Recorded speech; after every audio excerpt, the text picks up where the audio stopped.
আসসালামু আলাইকুম। বাবা এগ্রো ফার্মের পক্ষ থেকে আমি শরীফুল। আমি দেখানোর চেষ্টা করতেছি যে একই জমিতে আমি ভুট্টাও চাষ করেছি এবং ঘাসও চাষ করেছি।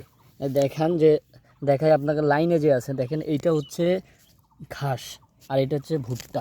তার মানে কি একই লাইনে যে ডিভাইডটা আছে, যে দূরত্বটা আছে, এই দূরত্বর মাঝে আমি একটা দুইটা যে মানে জয়টাই হয় আর কি, এই ভুট্টা লাগানোর চেষ্টা করেছি।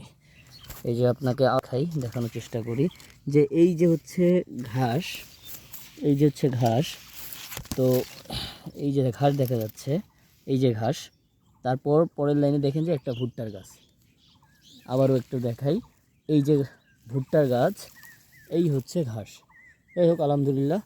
তো আপনারাও চাইলে এভাবেই শুরু করতে পারেন। শুরু অবস্থায় যেহেতু অনেক প্রথমেই চারা রোপণ করার পরে থেকেই এরা তো হয় না, সময় লাগে, এর মাঝেও ভুট্টাটা হয়ে যাবে আশা করি। তো যদি সুযোগ থাকে এরকম করেই চেষ্টা করতে পারেন।